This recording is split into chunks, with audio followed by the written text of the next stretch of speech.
Welcome. I'm Sebastian Mahfood, and you're listening to WCAT Radio, the on-air wing of En Route Books and Media, bringing you the dulcet sounds of Catholic wisdom. Welcome to the Catholic Mama, where you'll learn how to deepen and defend your faith, find comfort as we share the vocation of parenthood, and learn how to raise your children confidently Catholic. I'm your host, Christine Mooney Flynn. Let's get started. Hello, everyone, and welcome back to the Catholic Mama. I'm your host, Christine Mooney Flynn. I hope you all are having a wonderful day, evening, afternoon, whenever you are having time to listen in to this podcast. I do appreciate every one of you who has downloaded an episode, who's subscribed. If you have subscribed, please leave a review. It helps us get more listeners, which is what we want. We want to spread the good word. So that said, again, thank you for joining me. I was thinking about, what topic I want to cover next in the next episode. And I had a lot of time to think about this because I was on a very, very long road trip of about round trip 1,700 miles, maybe. And this is all done in a minivan with my husband, myself, 3 children, and a Saint Bernard. It is, it actually goes pretty smooth considering. I think it's not great. It's not how I would like to spend 18 hours of my day. But it works out okay. We've learned over the years, we take this trip many, many times. We go from Pennsylvania to my in-laws in Wisconsin. We do this trip several times a year. And we have our tricks now. And anyway, so it's not as bad. A lot of it depends on how early in the morning I can get myself to get up and get out and start driving. I am the driver in the family. My husband will drive, but I'm also kind of a control freak, which is something that I tend to have to confess when I go and take part in the sacrament of reconciliation. That's my one, that and impatience. So I like to drive. I like to be the master of my vehicular domain, if you will. And so I have a lot of time to think when I am driving because Pat does a lot of work on his phone or his computer as we go. He owns his own business, so he cannot just take a day off very easily. So he's doing his thing. The kids are doing their thing.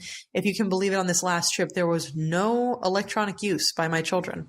And we drove for 2 days, and there was no phone usage, no iPad, no Kindle, nothing.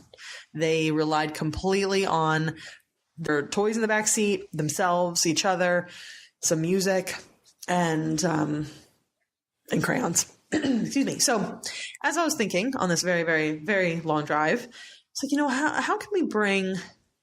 how can I, even myself, how can I do better of bringing the Catholic traditions to my children? I have young children. The oldest is 4.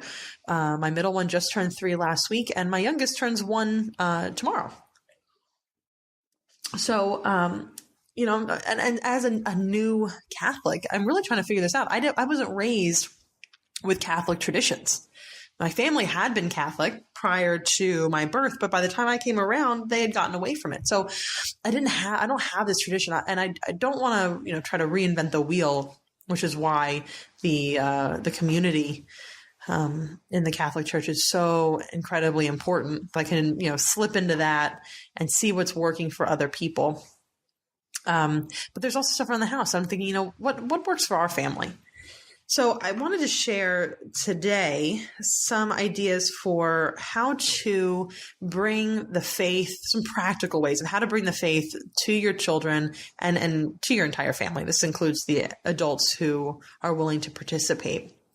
So I have a few ideas. We'll go through 5 main ideas, and maybe there'll be a couple of bonus ones. Who knows? So I have some 5 ideas of what you can do to increase your Catholic culture and faith life in your home.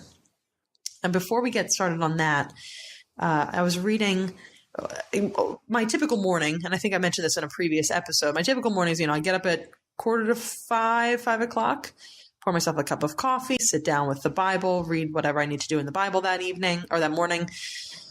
And then I pray the rosary or Divine Mercy Chaplet, a combination of the two, sit in silent meditation, whatever it is. And then I pull out whatever book I'm reading at the moment. And right now I've been ticking away quite slowly but methodically at the United States Catholic Catechism for Adults. I got a copy of this book when I started going through the RCIA process. And you can read the catechism itself should be read. I think it's fascinating. It's very interesting. You get to learn why Catholics believe what they do. It's not just some, archaic rules that people don't want. They're too proud to get rid of. These don't fit in today's society. There's very clear reasons why. And if you read the catechism, which Mother Angelica, God bless her, wonderful advocate for reading the catechism, she always said, read it. You have to read it because it makes you understand that your faith, especially in a time when Catholics or Christians, we are made to feel inferior for that faith. It isn't but it is what it is. And the best way you can understand why, somebody says, why are you pro-life? Why do we have to do that? Well, look at the catechism. The catechism will tell you, will give you these great points that you can rebut to whoever is giving you a hard time. So, but this United States Catholic Catechism for Adults book kind of goes chapter by chapter about your relationship with the church's relationship with Jesus, what it's meant to look like, why it is the way it is. It breaks down there's a chapter for each of the commandments, and then it goes into prayer life and who Jesus taught us to be, et cetera, et cetera. And at the start of every chapter, it's interesting because it has a story about a saint or a blessed person or a pope or somebody who really helped further that cause for whatever the cause of that chapter is. So the one, and I was reading the other day, I'm up to chapter 30 something, and I think there's maybe 40 chapters in the book. So I'm getting close to the end. I'll have to switch my morning reading up. I've got a few recommendations. If you do have any recommendations for me, head over to my Instagram. You can find me at The Catholic Mama and comment on somewhere, and I'll see it about what book I should be reading next. What Catholic book I should be reading next. But anyway, so I got through chapter 28, which is the fourth commandment: strengthen your family. Honor thy father and mother. Which isn't just about honoring your parents; it's about strengthening the entire family. And I came across this line that just blew me away. The line is, the Christian family is called to be a community of faith, hope, and love in an environment of prayer. That's of what we are supposed to be doing as the shepherds and servants of our families, I think. Let's listen to it again.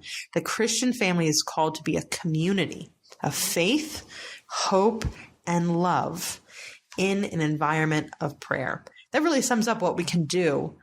It got my brain going of what we can do to bring faith life to life in our family. So I had a couple of ideas that I wanted to share to that end, because that really got me thinking. And then, of course, my very long drive also gave me plenty of time to let this sit in the crock pot and stew. So one of the things, it says right there, community, or, in this environment of prayer. Perfect. There you go. Family prayer time. Now, I wake up every morning so that I can have my own individual prayer. I am more of an introverted person. I need to have that time where I am energized. I can sit quietly with the word. I pray. It really, especially at the beginning of the day, man, my patience, the thing that I struggle with, is just magnified. I have patience. And it seems like it's growing. The well is getting deeper and deeper of available patience the more I do this. And I've been able to do this 4:45 wake up for almost every morning now for about 3 months. And I'm praying the rosary every day, really, really seeing the difference. So I encourage you to start to look for ways that you can squeeze in prayer for yourself, and then also figure out what works for your family as far as family prayer goes. In the past, and I have gotten away from this, and I was just thinking this morning, wow, I need to pick this up again. I used to do a morning prayer. This is when I was still working in an office. So we would, before, rushing out of the house, going to get the kids their nanny, packing lunches, trying to do chores, whatever I could in the morning, breakfast, blah, blah, blah. We would stop. We would sit down. And it was mostly usually at this point the kids and myself, because my husband, even though he owns his own business, is up very, very early and out the door to work at his favorite cafe. I think he starts working around 6:30 in the morning. So it was just the kids and myself. And we would sit, and I got this really great little handbook of Catholic prayers. And there's a very nice morning prayer in there. It's maybe a little long for kids, especially these ages that I have, 3 under 5. But it was such a nice prayer. And it boils down to, it started, I just thought it was such a sweet, wonderful way. It starts off as, "Good morning, Father." How wonderful is that? Yes, this is our Father. Good morning, Father. Greet your Lord and Father. It's just nice. And then it goes on. You ask, the Father to guide you, Jesus to walk alongside you, the Holy Spirit to light a fire with you as you go through your day. And it really sets the tone of the day. And so I really appreciated those mornings. And it's not that long. It was it takes a minute to read, which if you have young children, then the minute can seem like a very long time. But that was a great way to start the morning. So the family prayer, and it worked for us at that point. I'm going to bring it back. This is my accountability. Always, if you ever are struggling of getting anything done, trying to get a goal accomplished or get moving towards that goal, tell other people.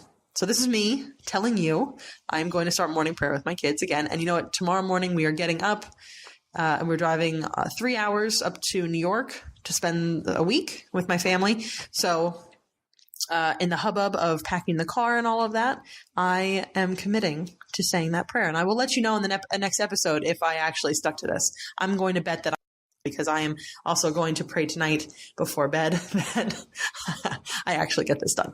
So, and remember it. So figure out where in your day prayer would best fit. I'm not going to say that it's easy. This time to pray just isn't going to magically appear. You're very busy. Even now in getting to be a work from home mom, it's just everything is so busy and the day just goes, it just quickly goes by and suddenly it's gone. And how are you going to get this prayer in? So it's not easy. I'm not going to pretend that, okay, I decide that I'm going to pray and it's all going to work out. The family's going to get together. All the kids are going to sit quietly and this is going to be magical. Truth is, it's not. It's just not going to be magical. Kids are going to complain. They're going to start playing. They're going to whine, whatever it is. They'll start singing. They're going to be kids. But that's not quite the point. We're not trying, as much as we would like to get through a prayer with our family, the point is not to complete something necessarily. The point is to have that environment of prayer within our family. So if you can't get the prayer done, you sit down, just like if you're trying to pray the rosary and you just can't get through the whole thing, just do 10 Hail Marys. Just get part of the way through. It's better than nothing. It sets a tone. And then the next time you go to pray, you try to do a little bit more and a little bit more. And especially with children, frequency matters. If you only do this prayer or going to mass, whatever, once a week and expect your kids to be really well behaved and attentive and coming in there with a prayerful mindset and an open mind, man, you're going to be in for a prize. That's not quite how it works. Kids need frequency. And, adults do too. That's why, if you're going to pray every day, meditate, get your body and your mind used to just setting still for a little while. So family prayer, pick a time that you think would work best for your family. And it could be something as small as if you don't say grace at the dinner table, start saying grace. Start small, see where it works for you. And then as you get that rush of good feeling and results, because you get motivated at first, like, oh man, we were able to say grace every night this week. Wow, we did it. What can we do next? And then you start to think, oh, okay, now, maybe 2 nights a week we can sit down after dinner and do, I don't know, we'll pray part of the rosary or we'll do a family prayer together. I like this prayer. I've memorized this one. Or maybe you're just going to say what you're thankful for in front of your family and not just do it when you're sitting around the Thanksgiving dinner table once a year. So I would recommend that. The Divine Mercy Chaplet also it doesn't take very much time to get through.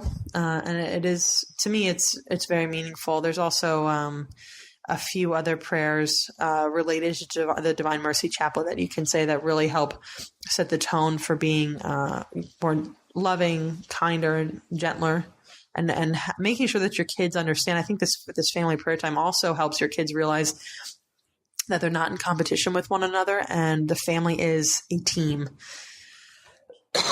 Excuse me. So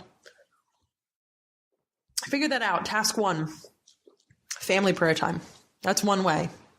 And it doesn't have to take a lot of time or a lot of forethought. That's one way that you can start getting that Catholic tradition and culture to grow in your family. Second one is to sing hymns around the house. I still do. Any type of music. I like music. I love it. And my husband is a great guitarist. So music has just always been a part of our lives. So my kids were listening to Judas Priest earlier today. They like AC/DC, but most of the songs that they hear in the house are coming directly from me singing a hymn. There's a few that I really, really love, and I didn't even know that they were really Christian or Catholic for a very long time. For the Beauty of the Earth, I didn't even know the words to it. I just love the melody to it. It was just so inviting and soothing to me. And I learned the words. I couldn't believe it. I walked into a Catholic church. I was visiting another church, and I heard the tune. I just love that song. And then I heard the words to it. I was like, oh, no wonder I love it. It's beautiful. It's perfect. So I learned that. And that's kind of a go-to to sing whenever I feel like belting into song. There's a few other ones. I mean, there's how many hymns are to the tune of Ode to Joy. That's a pretty easy one. So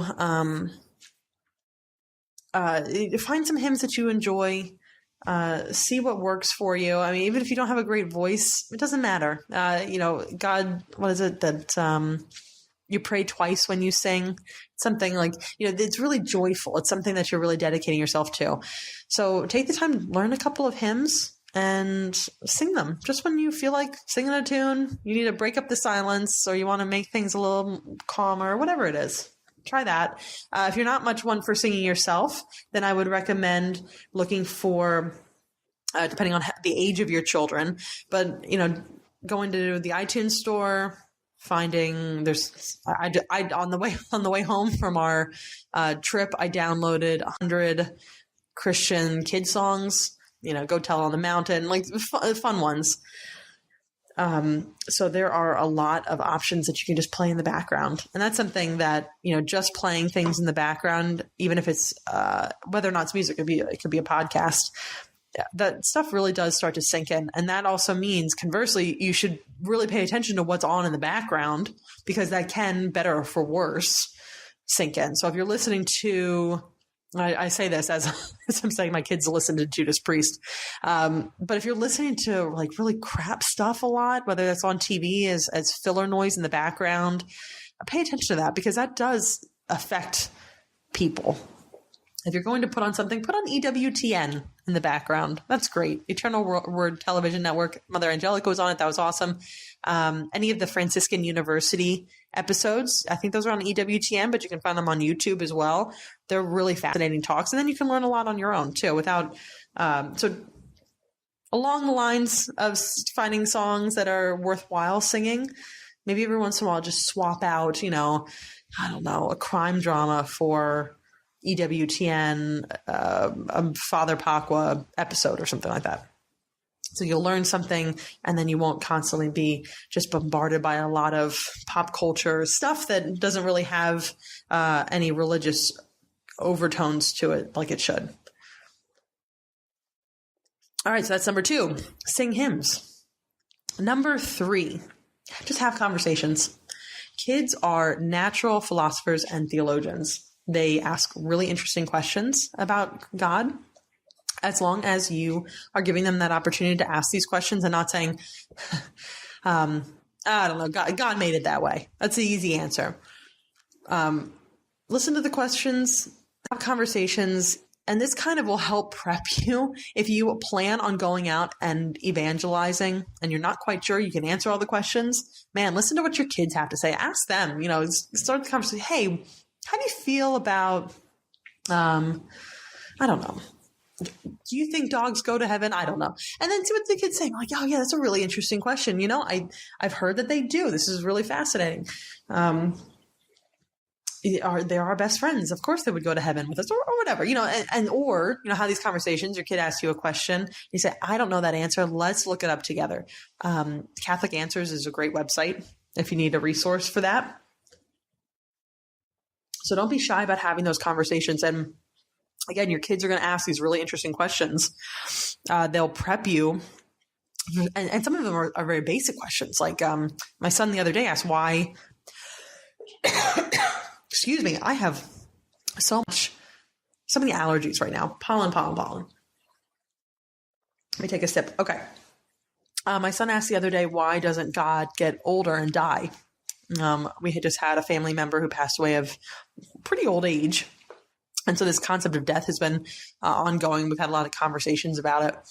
So he asked why God doesn't die. Man, that's a great question. That's one that you may come up with if you are talking to, I don't know, an atheist friend of yours or something. So have these conversations with your kids. They're really going to have some interesting impacts for yourself and your own understanding of the faith, but also it'll help your kids understand that you are in this together. We're all in this together. The child who's just been born, the person who is in extreme old age, anyone in between, we are all called to be this, journeymen on this path to Christ. So nobody's better or worse. We may be at different parts of this, very long caravan as we're all traipsing over to God. Excuse me. Hopefully that'll be the last one. That felt like a good cough. So we're all in this together. So it really, when you have these conversations and make God a regular topic of conversation, it really just kind of snowballs and keep going. Okay, so that is number 3. Have conversations with your kids, natural philosophers and theologians. Number 4, worship together. I understand that if you have a very large family, kids are on different schedules, it may be difficult for everybody to get to Mass at the same time. Try it. Make the effort. That is super, super important. There are times when I do wish I had that moment or that time of going to Mass by myself. And we've made that, my husband and I have worked together on that. I might go to a vigil, but we'll go as a family on Sunday and we'll just do more than once so that we can make sure that we're together as a family. Going as a family is very important. It shows that we are in this together. Okay, sorry about that brief pause. My husband just walked in the door. He was out. We have this great Catholic social group in our area, and they meet every Wednesday night. And he was just coming in from one of their events. They do every week. It's something new. I think it's the third Wednesday of the month. They do some kind of like physical activity, something fun. So they were out hiking. So it's just my husband. So going to Mass together is extremely important. Try not to break it up as best as you can. I know sporting events and school stuff or whatever social obligations may make it difficult to all get in together on Saturday vigil or Sunday. Make that a priority. That shows that your worship of God is above all else, and it should be. I mean, if you're really living it, then that should be the case. So that's number 4, worship together. So we have family time, prayer time, singing hymns or listening to hymns, having conversations with your kids, and then worshiping together. The 5th one would be to celebrate the saints. The saints offer us a lot of insight into what we can aim for as far as our Catholic lives. I think it was Bishop Robert Barron who had said, when you're looking for saints. This was in the Catholicism series, which is great. If you haven't watched it already, this is one of the things that convinced me to become a Catholic, was the Catholicism series. So I think it was one of those episodes, or possibly in the Pivotal Players series, which is also really, really good. Bishop Barron had said, if you're trying to find a saint that you really identify with, and then find a saint that you really don't identify with. I'm still working to figure out who those saints are for me, which is really interesting. It's very clear for my husband that, he really identifies with St. Thomas Aquinas. So that's great. He's philosophically minded. But for me, I'm still trying to figure out who those two saints are. It would probably be the ones that I don't have a lot in common with, would be a saint that showed really, really strong compassion for other people's weaknesses. And that would traditionally be a problem that I have had in the past since becoming a Christian, and that's changed. I have been very, very compassionate, I think, compared to what I was before. So I'm not sure if that would still hold as this, finding a saint that was super compassionate, if that would be, maybe that wouldn't be the right one now. I don't know. But celebrate the saints. The saints have a lot to offer us. Now, if your kids are still into, young enough for picture books, I picked up a book off Amazon called The Catholic Saints for Children. And it has this great photo, or, what's the word? Illustration. That's the word. It has a great illustration for the saint. And then it has a brief 1-page history or biography of the saint, and it also has a prayer. The pictures are really, really pretty. It's very clean. It's easy to read. They're very short. You could read one chapter, or I guess one saint, and read the prayer and just talk about it. Or maybe that would be kind of your theme for the week, where you could talk about the lives of the saint. And it's a really good starting point. And, if your kids, it's finding the saint that you really identify with and finding the one that you don't identify with. I don't think that you could really do that at too young of an age. So it would be an interesting activity, and really one that would help foster a sense of self-awareness in children about who they are becoming, and maybe ways that they could improve, become more virtuous, and also and also just learn more about the Catholic tradition, which there's thousands of saints. So there is a lot to learn about these people who lived very virtuous lives, or dedicated their lives to Jesus, and really made an impact on those around them. So the Catholic Saints for Children, there's many, many books of saints for kids that you can look into. That's my God, because I really liked the illustrations. And then, there's certain times of year, it just makes it easy. St. Patrick's Day. March, that's a perfect time to start talking about St. Patrick. So you can look, there is an entire calendar that the church provides us about all the saints. Pick one, make a theme out of it. I'm big on themes, but make a theme out of it. Read up something small about them if you're not that creatively minded. See a prayer, see what their biography was, and I don't know, just talk to your kids about it. It could be interesting just as a conversation starter. If you really like to get into theme things, then St. Patrick's Day is also very cool. There's tons of feast days. I mean, every day pretty much is a feast day. So there are so many saints. There are only 365 days in the year. So there are lots and lots of feast days that you can maybe look to celebrate and really get a better understanding of the saints that dedicated their lives to God. So those are our top 5. Family prayer time, singing hymns, or just listening to favorite Christian music. And I'm not against contemporary Christian music, but I think in fostering a better respect and understanding of the Catholic tradition, you should include mostly traditional hymns. I think that the simplicity of them, the beauty of them, helps make that the forefront of the hymn rather than a catchy tune, which the tunes also and the melodies are beautiful as well. So they can be catchy, but it's not the point. It's not Christian rock. Third is to have conversations with your kids, just plain old conversations about God. Make it the forefront of what you guys are talking about. Worship together, and then celebrate saints. Real quick, a bonus one I will say is listen to or find resources that you can just listen to in the car, whether that is, the 100 children's Christian songs that I found and downloaded off iTunes, or if it is the Catholic Mama podcast. Most of these, besides there was one episode about Santa, is perfect for the family. I speak cleanly. And we're talking about topics that are very specific to kids. So it's always good to have those just kind of playing in the background. The Word on Fire podcast is great too. Bishop Barron has episodes where kids will record questions. They'll send them in to the Word on Fire podcast, and you hear their sweet little voices.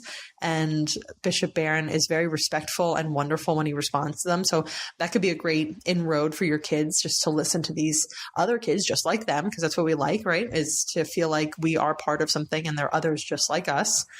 So they can listen to kids talking, and it's really interesting and seeing that there are other kids like them who are interested in our Catholic faith and in God. So that wraps it up for tonight. Or tonight. It's tonight to me, but hopefully you're listening to this anytime you have some free time, in the car, on your way to work, at home making dinner. Again, as I said at the beginning, I really appreciate everyone who's downloading and listening. Please subscribe. Please leave a review. And if you need help with getting a conversation started with your kid, as those were one of my ideas, to bring the Catholic culture to fullness in your house. If you need some conversation starters, go to thecatholicmama.com. There's the free ebook for how to talk to your kids about God. That is a great resource, if I may say so myself. Until next time, thank you again for listening. Don't forget to head over to thecatholicmama.com to get your free copy of How to Talk to Your Kids About God. This handy little ebook will teach you how to broach the topic of God with your children, or how to respond to your kids when they want to talk about God, as well as give you answers to 7 of the trickiest questions about the faith that Christian parents face. You'll love the easy-to-understand grown-up answers, the pared-down but not talked-down answers you can share with your kids, plus recommended resources if you'd like to deepen your understanding of the topic. Get yours free at CatholicMama.com.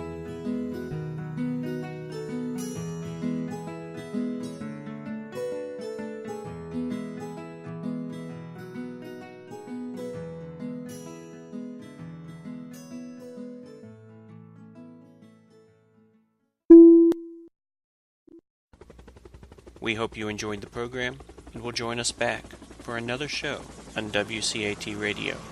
This is Sebastian Mahfood. Good day.